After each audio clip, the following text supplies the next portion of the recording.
eventually it's going to be success in the product and service we provide. I think that's the value that's everywhere is the same. But I think especially in the U.S.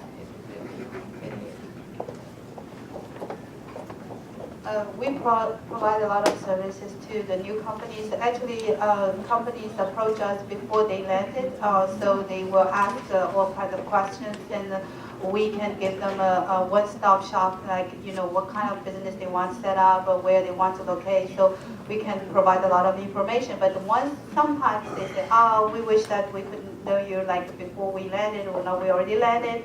So, but that's okay. We still can provide you some of the support, and all our services are free because your tax dollar is well paid. And the advice that we would give to them is they need to rely on professional services. So we find oftentimes the Chinese company, they want to save some money at the beginning. I understand all the business, they want to reduce the cost, and they are pretty much want to save every penny at the beginning because they are on new markets, new business, new environment, they don't know. So, but they have to spend some money in order to save money. So don't say, oh, this accountant or this lawyer is going to charge me a lot of money.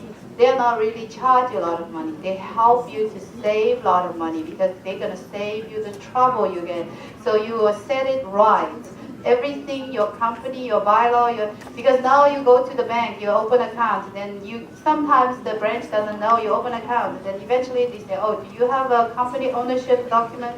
Do you have a company bylaw? Because you just went to Chinatown, get maybe a personal tax accountant to give you fire company, and you don't have anything. So you have to make up these documents. Eventually you have to pay the price. So what we advise is please use some professional services. So you save you a lot of trouble. And one advice I would like to give Americans, just understand Chinese culture is very important, and understand Chinese are very good negotiators.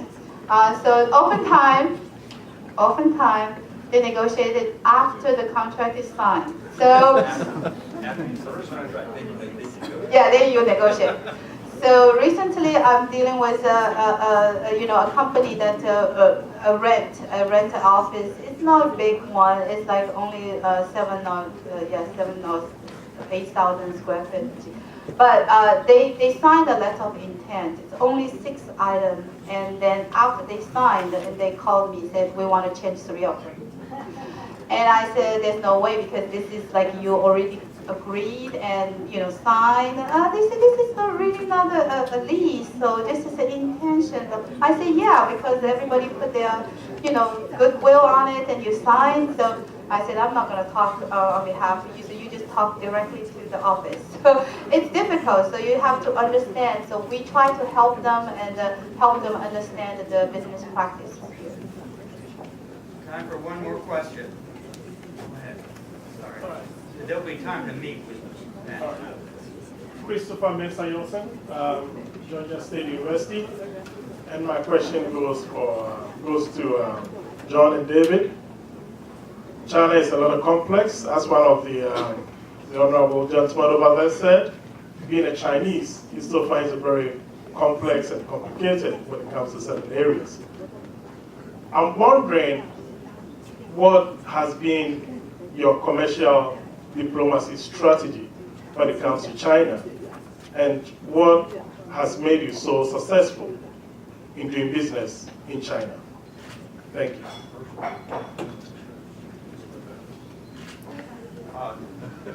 He did answer in terms of the value of the product and the technology that they had.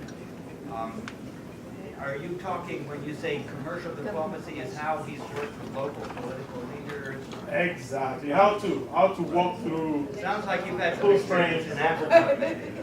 I'm sorry? It's okay.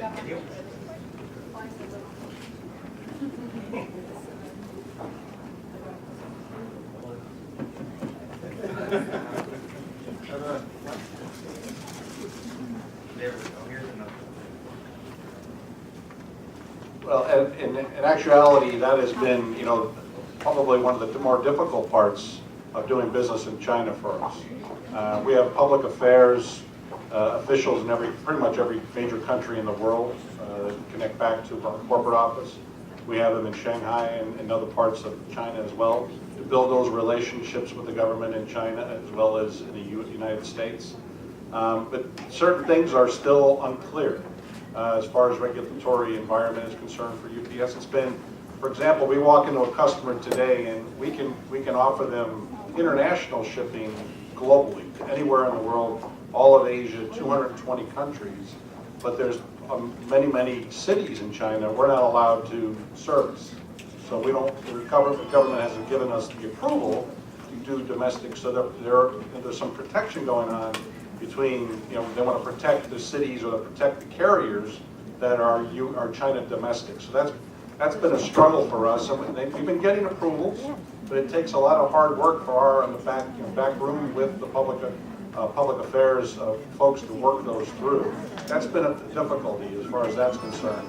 But I think what we're seeing now is more and more of these customers are asking the government, they want to expand globally. They're looking for a company like UPS to be able to get them there. And I think that's part of the relationship that we continue to work on. That also trickles down, we were talking earlier about customs.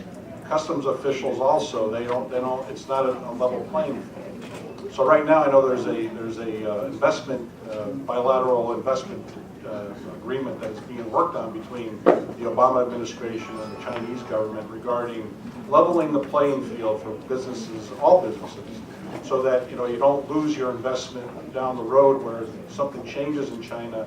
And we've been there for 25 years, and for some reason we lose investment, or leveling the playing field between international carriers who are looking to invest in China to give businesses there greater service, and the reciprocity of that between us and the U.S. still needs to be worked on. So I think it's been difficult. It really is. China's not different. Every country we go into has got unique issues regarding that. But China being the biggest that we all see and the biggest opportunity, it's one that we continue to work on very closely. For us, for Kids Are Kids, it was a little different actually. We're educators. We take care of children. And we know that a child learns more by the time they're 5 than they do for the rest of their life. They have learned more. So we took that message directly to the professors at the universities. But by the time the professors at the universities gets the child, it's almost too late. So by having early care and education on our side, we were able to show the differences when you do get to a child early on. And for us, it was, in my eyes anyway, Europe has a stronghold and had a stronghold on the pre-K children in China. And so when the children, when they graduated, they were going abroad for their secondary studies. Very few are coming back here to the United States.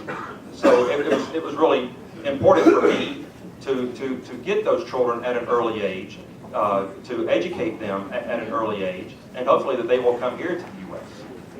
And bring, once they achieve their purchase power age. In China, you were talking the 600 million middle class. I see around $12 trillion in China that the middle class is contributing to the economic class now. Exactly. I'm not picky. In our industry, we really deal with 4 generations. We deal with the baby boomers, we deal with Generation X, we deal with the millennials, which is now, and we also deal with homelanders. If nobody knows what a homelander is a child that was born at 2001, 2002 until today. That is what's going to be called a homelander. And when you have technology that is here like it is today, generations are getting shorter and shorter. Generation gaps used to be 20 years. The difference between a millennial and a homelander is 13 years on a generation gap. So if you don't get to these children early on, you're really going to make a large mistake. And these children that you're looking at today, they are the leaders. They will be our future.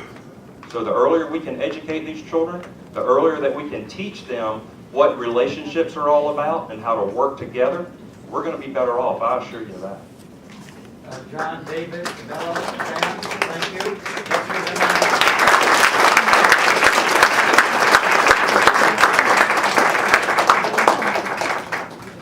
like to invite another round of applause for Bill Bolton. The timing is perfect. I don't know what we could have done if we added 2 more speakers today. So this is the perfect ending, and a few quick remarks before we retire for the reception. First of all, nothing can be done if we do not take care of the culture. The cultural understanding, cultural exchange is very, very important. As such, I'd like to extend open invitation to you that our Confucius Institute is positioned to reach out to companies to offer workshops, seminars, non-credit courses, and we are currently designing those different courses. So if any of you who is interested, you have employees interested in taking those courses, contact Confucius Institute. Number 2, nothing can be better than the joining hands among government, business, and higher education. Such nexus will last forever, and today is the manifestation of such collaboration. I want to work with the Association of Chinese Professionals as well as World Trade Center or other companies, not only to do it once a year, but to do it in series, maybe once a month. And currently, do you like it? All right. And I also saw one of our distinguished guests, Yahweh Liu, who is from Carter Center. And Yahweh is organizing. Yahweh, would you stand up? Yahweh is also organizing high-level dialogues, the forum for the World Forum for China Studies in early May. And Georgia State is joining hands. So we are dedicated to provide not a one lecture, but a series. We also work with cyber within Georgia State University to look at the series of certificate program for doing business in China. So I'd like to use that as my ending to re-echo what our President Mark Becker said. If China and the United States can join hands, this will be the future of the world. And I think we can start from here and continue with our discussion over the reception. So invitation is extended. Thank you very much for coming. And Zhen will have the final word.